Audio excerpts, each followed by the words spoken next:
Hey there, comic book friends and fiends. This is Rob here in front of the Great Wall of Comics. It's Thursday. We got a bunch of books back from CBCS. Let's take a look.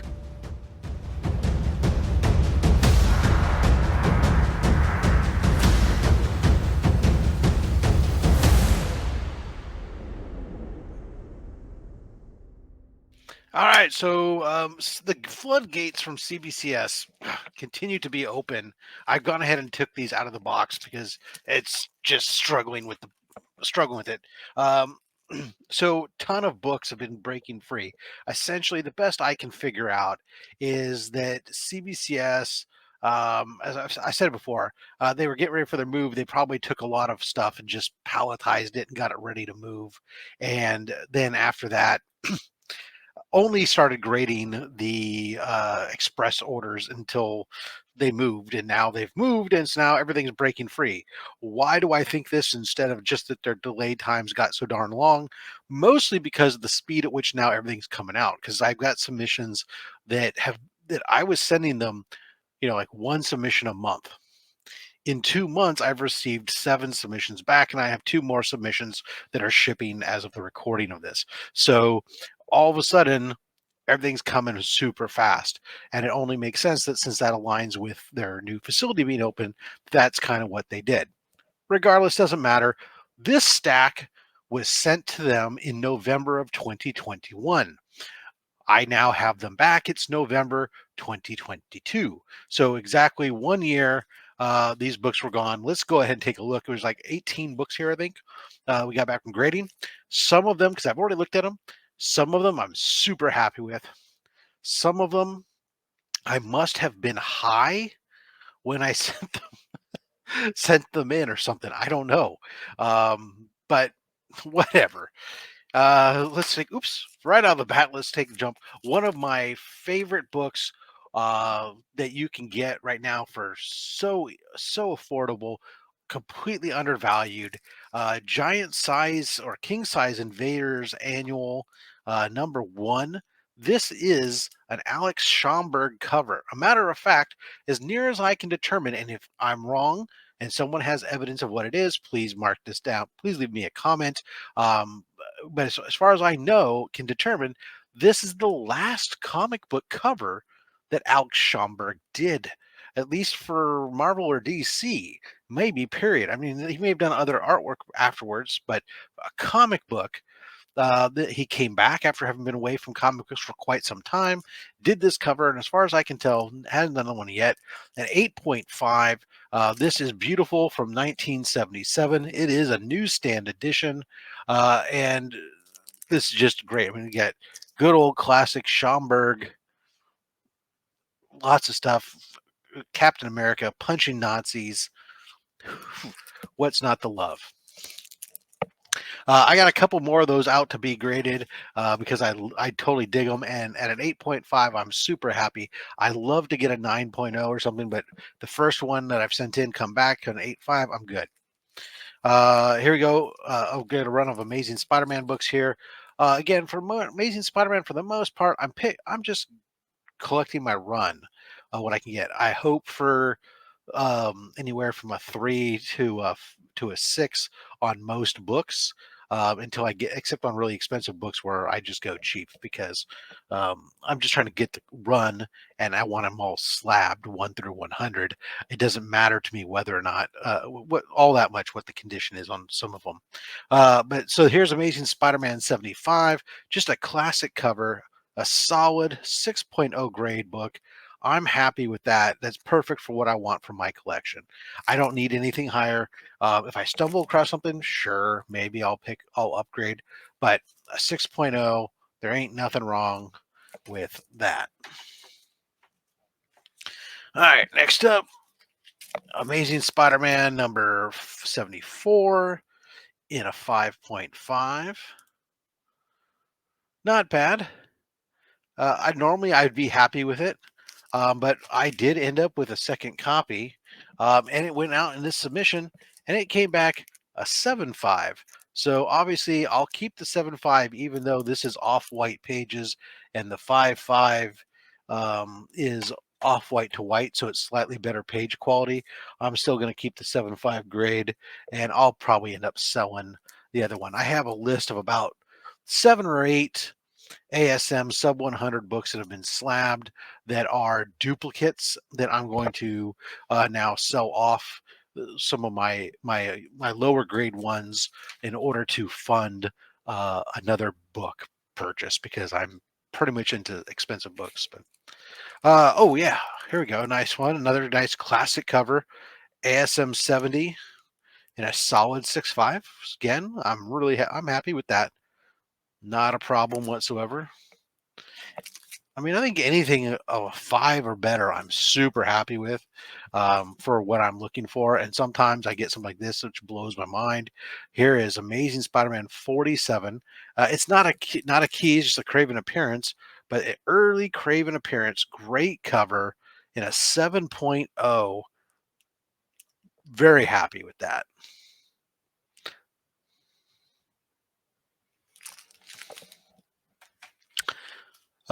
This book I'm a little disappointed with. I've had 3 copies of this book, and I've yet to be able to get a copy over a 5.0, at least in the range I've been willing to spend. And I thought that this one was going to do it, but no, it just didn't wrap around. Um, but anyways, a 4.5, Amazing Spider-Man 42. This is, of course, it's a second.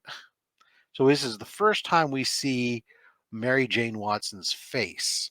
It's the second appearance of the Rhino, but it's the first time in cameo that we see Mary Jane Watson's face. It's also the book that gives us that famous last panel where Mary Jane utters those words, "Face it, Tiger, you just hit the jackpot." So as a Mary Jane fan, this is a huge book to me. Unfortunate cover. It's not as awesome as you'd like it to be for such a book, but I'm happy to have it. Again, I've given one copy to Freaky Louie. I have my other copy, I think, is also a 4.5. So I got 2 4.5. So I'll end up getting rid of one of them at least and hold on to it. And, eventually I'm still going to be on the lookout for a higher grade on that one, only because it's that Mary Jane issue, and I'm big on Mary Jane. My Amazing Spider-Man 26. First Crime Master and a 3.0. Obviously, you can see there's plenty of spine issues here. We have a Green Goblin cover. First person Crime Master. Yeah. So, but 1965. I'm good with a 3.0 for this book. I don't need it. I mean, if I stumble across a better quality book, I will pick it up on these things, but I'm not going to go out of my way seeking it. For me, it's checkbooked off my list. This is a book, last Spider-Man book in this run that I'm grabbing here. This is a book that for some reason in my head, it was a higher grade than it actually was. But as I'm looking at the book, I don't dispute the grade that the book got. So I'm just not clear what I was looking at. In my head, I thought this book was a solid 3.35. Uh, and now, granted, it's been gone for a year. My grading has gotten better. But I must have been, like I said, blitzed out of my brain or whatever, because I'm looking at, so this is it. It's Amazing Spider-Man 10. It's a 1.8. You can see all the water stains over here on this side, and the cover is super rough along here. Matter of fact, the cover is actually detached. You can see on the backside it gets worse. You get this stuff, and you get some gaps right around here, the staple and stuff. So it gets, and you can see how bad the spine wrap is on it. So I don't really know what I was thinking when I thought that this book was somehow going to be better than this is. But a 1.8 2.0, I absolutely. So whatever. It's an ASM 10, the first double digit ASM. It's an affordable book. I could upgrade it if I choose to.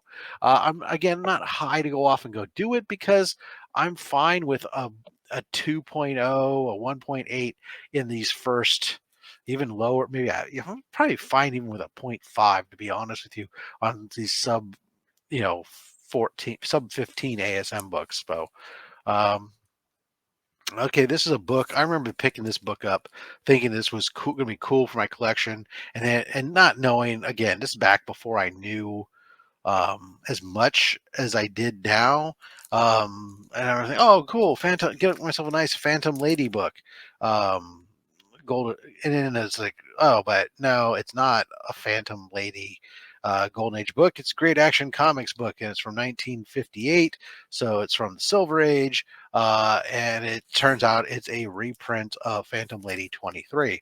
So again, don't go on eBay when you're high or drunk or sleep deprived and buy comic books that you don't know anything about. Do some research. Anyways, uh, yeah, there you go. There's a Batman 183. This is the second appearance of Poison Ivy. Yes, second appearance of Poison Ivy. 3.0. Nothing exciting there. But, second appearance Poison Ivy. The first appearance is going, uh, I decided I'd just go ahead and slab it, preserve it. It's not a great copy. It's a reader copy, but, whatever. I like slabs. What can I say? Now, this is another book. I remember thinking to myself that this was a mid-grade plus book. I thought this book was like a 607 mentally in my head. Now, it might have been some Mylar magic that was deceiving me, or I didn't look at the book, or what. I don't know. Because, again, this is a book. Now, I look at it,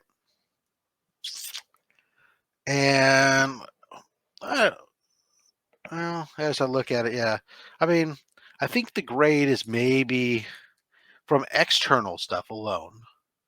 Might be a little tough, not much. I mean, I'd probably say it's a 4, 4, 5. Um, but again, there's probably some internal stuff. I have to look at graders' notes.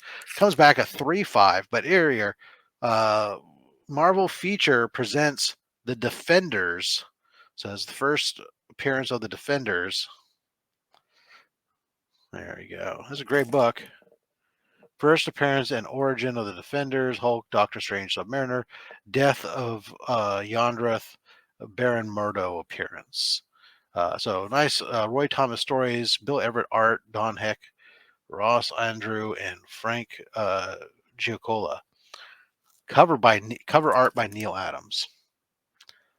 So there you go. It's a great book. I'm gonna keep this in my PC.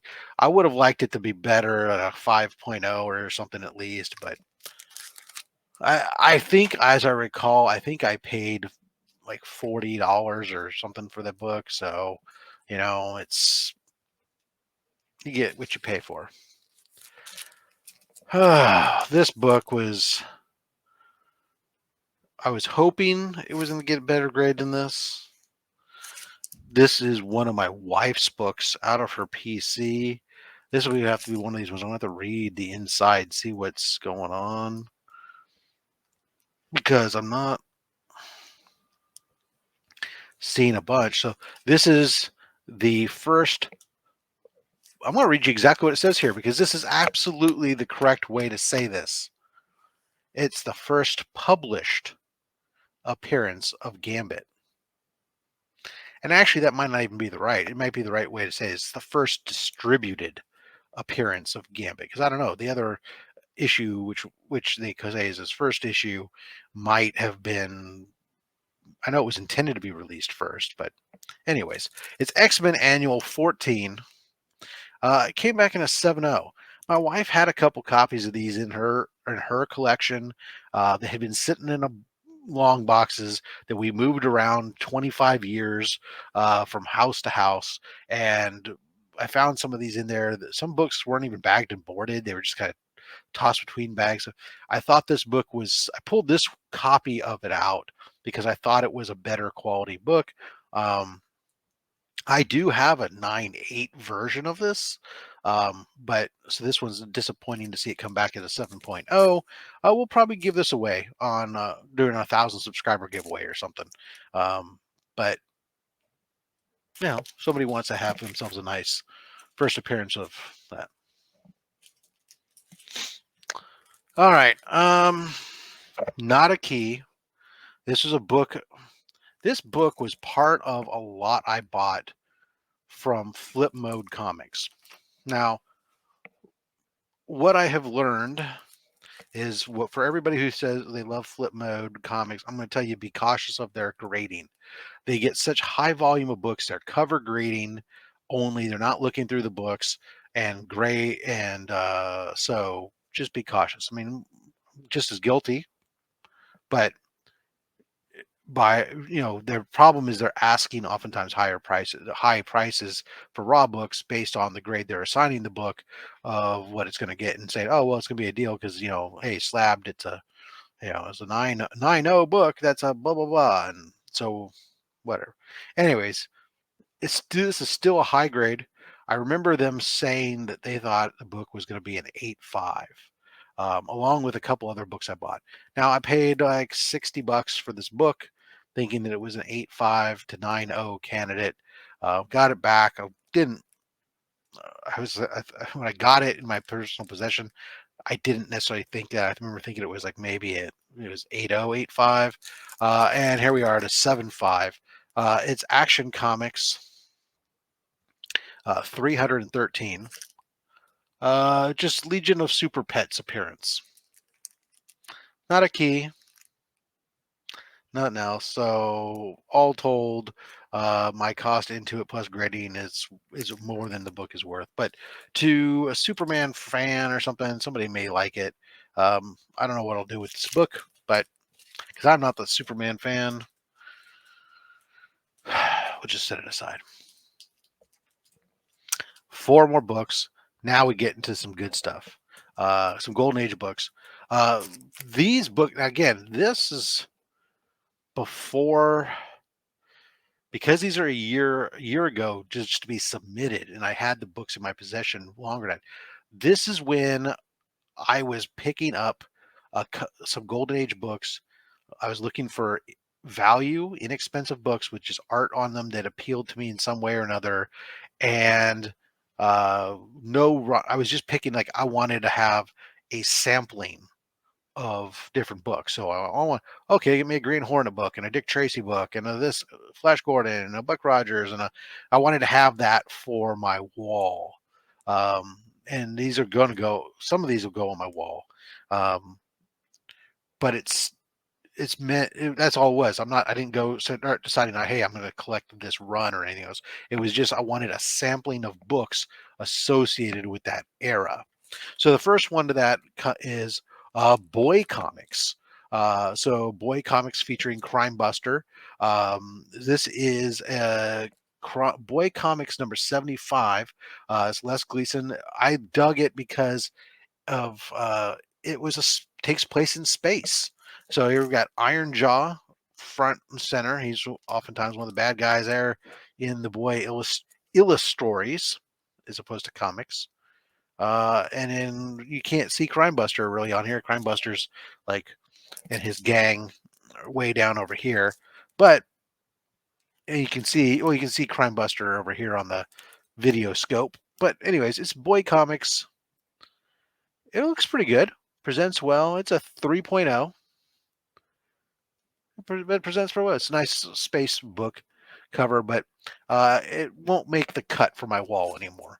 But I will hang on to this because I just want to have a Boy Comics. I'll probably now I have two. I do have 2 Boy Comics, and I'll probably get some more. Just like I'd like to get a Daredevil, Les Gleason's Daredevil. Now this book I'm super happy with. I'm fine with the grade. I knew it wasn't a high grade book, but it presents phenomenally. This one's going on the wall. This is Jumbo Comics featuring Sheena, Queen of the Jungle, and just love this one here with Sheena attacking the alligator, crocodile, whichever it is. and protecting the damsel in distress who's clinging to the side of the raft. Beautiful jumbo comics book. Presents very well, despite the fact there is a color breaking crease that runs right over here, and there's actually it runs from here and it runs up like this. There's a huge dog ear on there. Obviously, we got some spine roll, some other stuff, but and we got some tears in the back cover, etc. But it presents phenomenally. I know Gary B is super jealous right now, just based on this cover. And this is just like one of the. I mean, there are some good, very cool jumbo comics featuring Sheena, but this is one of the better covers to me that I've seen. Just blows me away. Captured my attention, still does. Definitely, this one's going up on the wall. From 1948, Fiction House Comics. This is Jumbo Comics 118, with cover from John Doolin.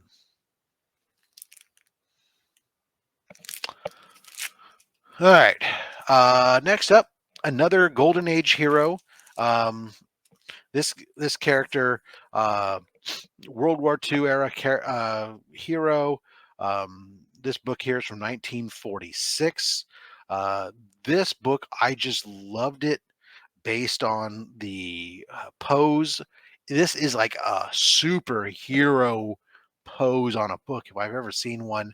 It takes a little bit of a hit on the grade due to a piece of tape on the inside cover and second page. But here we go. Captain Midnight. Boom! I'm pulverized in action. Look at that. Beautiful. A 3.5. Again, presents amazing. And this one is going to go on the wall. And here we have on the backside. So get yourself some Baby Ruth. You can see a piece of tape over here. I'm fine with that. So Polly wants a cookie made with Baby Ruth. Rich and dexterous. So yeah, totally dig that one. 1946. All right, last book up. This was a book. Again, I wanted a book for this character because I mean I remember this character on the Super Friends and whatnot, and then later on, he just in the back of my mind, he's an older character, came from the went through that late golden age or the golden age, title called Policeman Comics, and later on got his own title. This is his own title, and we're talking about Plastic Man, but finding the right cover was the key for me because I wanted one for my wall again for that potpourri look. I wanted one that showed him off doing something, but at the same time wasn't necessarily just cartoony. And there's a few of those. There's a really nice one I've been looking for towards the end of the run, which takes place like on Mars or something. But this one's great. This is underwater. Look, here he is, Plastic Man fighting off a diver with a hook hand. He's taking on a shark. There's a submarine all at the same time. Just beautiful. Love this cover art. Love what's going on here. Yeah. Cover art by Dick Dillon, story by Dick Wood. So there's a lot of Dick in this cover or this book. There you go. We got our Cracker Jack label. It's cool. There it is. Plastic Man, 1954. Off-white, white pages in a 3.0. I'm cool with that. Again, presents well. All right, guys, that is the submission. Whew. Let me know what you thought. What's your top 3 from the list? Let me know down below. What do you think I should do with that Action comic? Should I try to sell it? Should I give it away? Anyways, until next time, collect what you want. Don't listen to anybody, including myself. I mean, I'm just a fat man with a fat stack of comics and a fat opinion. Thanks for watching.